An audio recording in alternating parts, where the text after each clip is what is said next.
Pai frouxo que não agradou ao Senhor. Nós chegamos no nosso dia 109 de plano de leitura e eu quero orar com você para Deus falar ao seu coração, para nós falarmos desse episódio na Bíblia e que Deus possa te instruir, principalmente você que é pai, assim como eu sou, que Deus possa te guiar e te fortalecer no caminho da paternidade e da filiação de Deus. Amém? Vamos orar? Pai, em nome de Jesus, eu te louvo e te agradeço por esse dia. Te louvo pela vida de cada homem, cada mulher aqui presente. Peço a tua bênção sobre a sua casa, a sua família. Eu peço, Pai, que a tua graça nos fortaleça, nos renove e que nós possamos andar no centro da tua vontade, Pai. Em nome de Jesus eu oro. Amém. Nós chegamos aqui no dia 109 e lemos 1 Samuel, capítulo 1, 1 Samuel, capítulo 2 e capítulo 3 e Lucas, capítulo 1, do 39 ao 80. O capítulo 1 de Lucas é bem grande e bem instrutivo, vários episódios, tremendo, mas eu não vim falar aqui do capítulo de Lucas. Eu vim falar aqui desse primeiro livro, desses primeiros capítulos do livro de 1 Samuel, que é um livro que é crucial para nós entendermos um pouco da história dos reis que virão daqui para frente em Israel. Tudo começa a nascer aqui, o pano de fundo, o background, e nós vemos aqui como o próprio título do livro diz, o livro de Samuel, o primeiro livro de Samuel. E quem é Samuel? Nós vemos aqui a história de que Samuel, ele é fruto da oração de um casal um casal comum no meio do povo de Israel, um casal que era fiel, um casal que buscava o Senhor. E a mulher, a mãe de Samuel, era estéril e era zombada pelas as outras parceiras do marido dela. Então, por fato dela não poder gerar filho, ela era desprezada e ela sofria. E o fato dela sofrer fez com que ela fosse para a igreja, para o templo, buscar o Senhor. E ali ela foi confundida com uma mulher embriagada. E quando ela foi confundida, ela vai e fala ao sacerdote Eli que ela não era embriagada, ela estava sofrendo muito, e aquele homem abençoa ela. E Deus escuta a oração dessa mulher. E essa mulher gera um filho, esse filho se chama Samuel. Samuel, ela ficou tão grata àquele menino, ao nascimento daquele menino, que ela entregou aquele menino, fez uma consagração parecida com a consagração do Sansão, da mãe de Sansão, e entregou aquele filho para a casa do Senhor. E aquilo foi visto com bons olhos diante de Deus. O Espírito de Deus estava com Samuel. E eu quero chegar aqui na vida desse homem que abrigou Samuel, que era um sacerdote. Esse sacerdote chamado Eli, ele tinha 2 filhos. Esses filhos, eles faziam coisas terríveis no meio do povo de Israel. Filho de sacerdote, ele servia dentro do templo, ele precisava servir ali, auxiliando, sendo como guias espirituais para o povo de Israel. Existia uma família, uma descendência inteira que precisava cuidar do povo de Israel segundo a lei de Deus. Só que aqueles homens, aqueles 2 filhos de Eli, eles desprezavam totalmente a lei do Senhor. E a ira de Deus se levantou contra ele. E o que eu quero focar aqui é em Eli vendo a conduta dos seus filhos.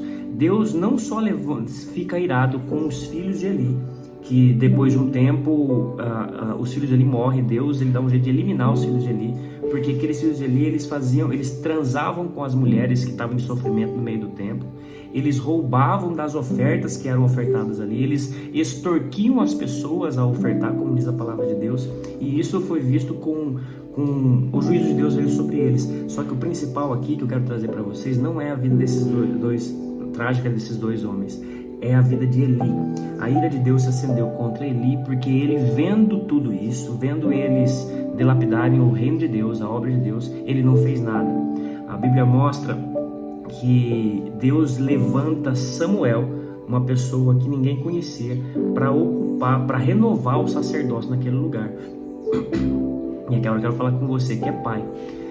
Eli, a Bíblia mostra que ele foi frouxo, ele não teve coragem de se posicionar diante dos filhos. Os filhos deles eram muito malignos, certamente ele se intimidava diante dos filhos. E hoje, de fato, existem muitos pais que se intimidam diante dos seus filhos. E sabe o que vai acontecer? Talvez você não veja a ira de Deus drasticamente, porque estamos em tempos de graça e você tem Jesus para lavar o seu pecado. Mas você vai desagradar a Deus e vai estragar a vida dos seus filhos. A ira de Deus vai se acender na sua vida, sabe como? O seu filho sendo mal formado. Talvez ele seja um bom homem, mas nunca queira a Deus. Talvez eles nem chegam a ser bons homens, porque filhos sem limites, eles se tornam um perigo para si e para a sociedade. Nós somos chamados como homens para sermos o limite dentro da nossa casa. O papel do homem dentro da casa é sacerdotal. Se você se esquiva dessa responsabilidade, você está fazendo mal para você e para toda a sociedade ao seu redor. Você não pode se esquivar de uma responsabilidade que Deus te deu.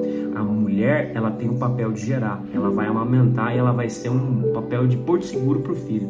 Agora o pai é quem vai estabelecer os limites dentro da casa, e é por isso que muitas famílias hoje fracassam. Talvez não fracassam na vida do pai e da mãe porque tiveram bons pais, mas fracassam na vida dos filhos e dos netos, porque não conseguiram ensinar, legar para a nova geração aquilo que Deus havia a responsabilidade que Deus havia dado para ele. O fato de nós termos filhos fortes e valentes não nos tira a responsabilidade de nos posicionarmos também como fortes e valentes, estabelecendo limites dentro de casa. Eu fui um adolescente rebelde que precisei de limites, e hoje eu dou graças a Deus. Eu lembro que eu ficava muito irritado com meu pai quando ele me repreendia ou me castigava, mas esses limites que ele estabeleceu na minha vida me fez ser o homem que eu sou hoje. Hoje eu posso criar os meus filhos estabelecendo limites e corrigindo alguns excessos que meu pai havia me dado, porque eu aprendi com o tempo. Agora, quem não enxerga nenhum tipo de estabelecimento de limite, como ele vai ter parâmetro para ser um bom pai lá na frente? Hoje eu quero orar com você. Esse vídeo vai ficar por aqui.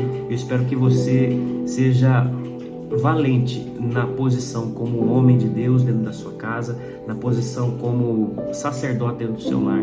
Para você que é mulher que está assistindo esse vídeo, deixe o seu marido ocupar o papel dele.